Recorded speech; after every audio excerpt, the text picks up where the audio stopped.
there, and greetings. Well, today is a very, very good day. It's raining outside, I'm wearing a clean shirt, and most importantly, the Hasegawa P-12E is finally finished. Yes, you heard that correctly. It is done. Alert the media. Dateline Saskatchewan, this just in, Andy finally completes the Hasegawa P-12E.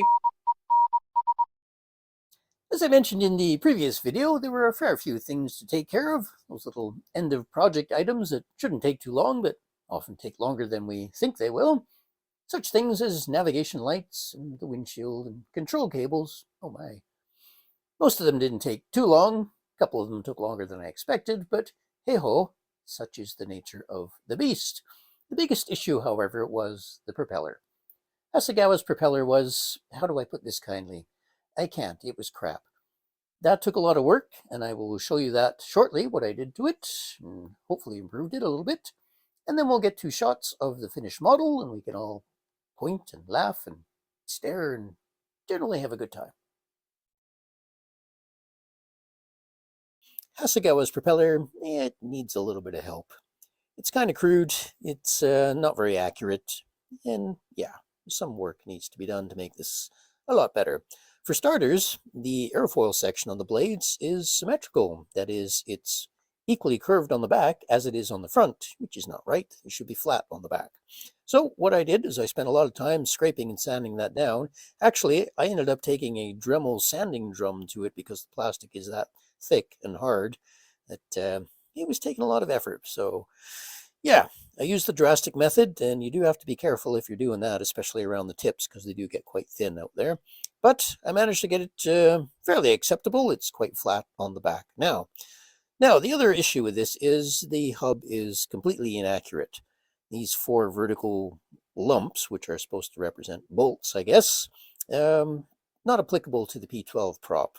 P-12 was kind of unusual in that it had one horizontal little hinge point for the straps that hold the blades in place or hold the whole hub closed around it.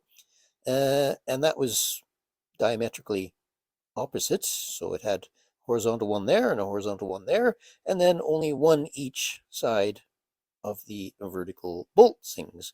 So the first thing I'm going to do, well, actually it's the second thing, because first thing was to scrape the back of those blades down. But now I'm going to get rid of these damn things because they're poorly molded and they're not accurate. So we're going to be scratch building some new ones. Get rid of those suckers. Thusly. There we go. Now I'm going to file down. Oops, did I miss one? I missed one. Okay, now I'll file down the remains of those, finish up scraping off the seams and such and so forth, and I can start scratch building and new bits and pieces there. And the other issue is that this hub is entirely crap. It's very poorly done and doesn't look anything like the real one. So let's get to work and build a better propeller, shall we? Alrighty, I finished cleaning all that up, removed the remnants of those pesky bolt thingies, and it's important that when you do that, that you try and keep this section of the prop blade or the hub round as you can anyway. And the way that I do that is I just sort of use a rocking motion with a file to file it right the way around, and try my best to keep it nice and round there. And you'll notice that I've also left a little bit of that crude prop hub, this bit right here. That's just going to help me center the new detail when I scratch build new parts. And let's carry on with that. And there we have the completed propeller. So the little strappy bits there, I just made them from strips of 5,000 sheet. The bolts on either side are plastic rod, a couple of different sizes. And there's actually tiny little hex nuts right there that I punched out with the Hysterex hexagon-shaped punch and die set. Yeah, that turned out rather okay, I think. Now, I had this funky idea that this part of the hub right here actually looked like I could use a photo-etched instrument bezel. And I searched around, and I managed to find exactly that on an AirScale set. So that's what that is right there, and that actually replicates the real thing very nicely. And then the center bit there is just tube and rod drilled and funked about, and yeah, there we have it. And you'll notice that I was so darned underwhelmed with Hasegawa's propeller that I decided to break one of the tips off and lose it. That'll teach it. So somehow I'm going to have to figure out how to fix that, but I have a couple of different ideas that hopefully will work. And so all I need to do is fix that and get some paint and decals on there, and that's almost ready to go on. There's one other thing I need to do. There, that shaft has to come off because the resin engine I used actually has a prop shaft, so I'll cut that off and drill a hole in the back of the hub. And you might note that Hasegawa's prop shaft is actually off-center. So yeah, good job on that one. Alrighty, this is my first cunning plan for attempting to fix that broken propeller tip. I'm going to use the old super glue and talcum powder mix. Now, super glue on its own tends to dry rock hard, and it's very hard to work, very hard to file and sand, but if you mix it with talcum powder, it makes a wonderful filler that's very easy to work with, and you can even leave it for a few days and you can still file and sand it quite easily. So we're going to attempt to use that. Now, apparently, you can no longer buy talcum powder at the pharmacy, at least not here in Canada anyway. I mean, you know, we've only been using it for, 300 years or so, and they've just decided that it's carcinogenic. But never fear, it can still be purchased. I got this little tub right here at an artist's supply store. Apparently they use it for thickening oil paint or something like that. And that little tub will probably last me until the end of time with the amount that I use. So, all is not lost. Now, I'm going to mix some up on one of my old business cards here. It's a gratuitous plug for Thunderbird Models, one of the sponsors of this channel. Of course, it is now thunderbirdmodels.com since I no longer live in the UK. Thus, these cards are a little out of date. Right, so we will crack on. I'm going to use, I've been using Gorilla Glue, super glue for a while, which works really well. Unfortunately, for some reason, it doesn't really like the talcum powder mix. Not like in the days when I used Zap-A-Gap. That worked very well. But with Gorilla Glue, the talcum powder tends to act like an accelerator, so we got to work really, really quickly. So, what we do, I'll take my prop. First, I'm going to grab a little piece of tape here. That, and my prop, get off there. And it might help if I actually get the right end. There we go. Put it on like that. A little bit of super glue.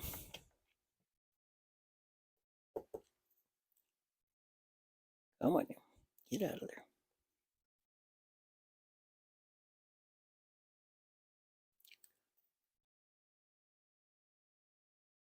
Thusly. And over there, just grab a little toothpick here that I can use to mix that up with. There we go, that'll work. Okay. A little bit of talcum powder on there. Might be too much.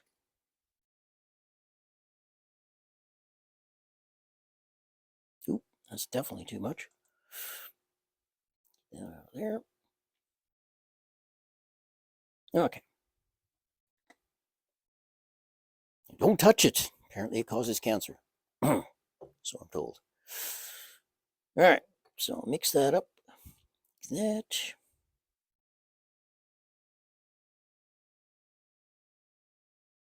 And it's already starting to get a little bit gooey.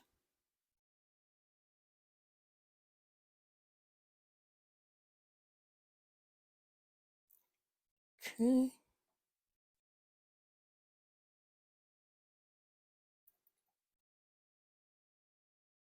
Problem with fixing, there's a big hair in there.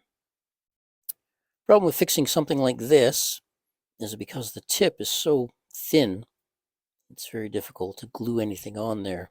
Like a little piece of plastic or anything is just going to keep snapping off. So this method works quite well.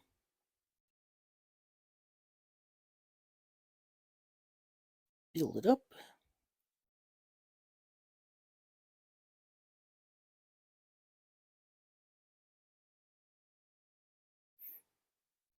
And as I say, this is already getting quite stringy and gooey.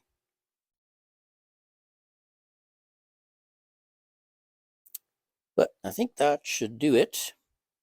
It's quite thick. I've got plenty to work with there, so I'm just going to leave that set up properly. And then we'll get that sanded and or filed and sanded to shape, and hopefully that will do the trick. There's the basic shape of the tip roughed in. Before I took the tape off, I hit this with a little shot of superglue accelerator. Reason being that the superglue does set up very quickly, as I mentioned, with the talcum powder in it, but it does stay rubbery for quite some time. So a little shot of accelerator will make that set fairly rigid, and you can start to file and sand it very quickly. The completed repair. He's so good, me like. And voila, the completed propeller. It's painted with alclad polished aluminium or aluminum, and the back of the blade's done in Tamiya flat black. Thusly, and I've done a bit of a wash on the propeller hub there, just a bit of some oily brown from Vallejo, and a bit of dry brushing with some silver. The Hamilton Standard logos came from a Fun Decals sheet, or Fun Decals if you prefer, and they are really, really nice. I'll stick a link into their website in the description, but that propeller is now ready to go on. Enough waffling on about propellers, I hear you say. Cut to the chase, man. Get on with it. You're absolutely right. It's time for the money shots. Without further ado, I present to you, ladies and gentlemen, the Hasegawa P-12E.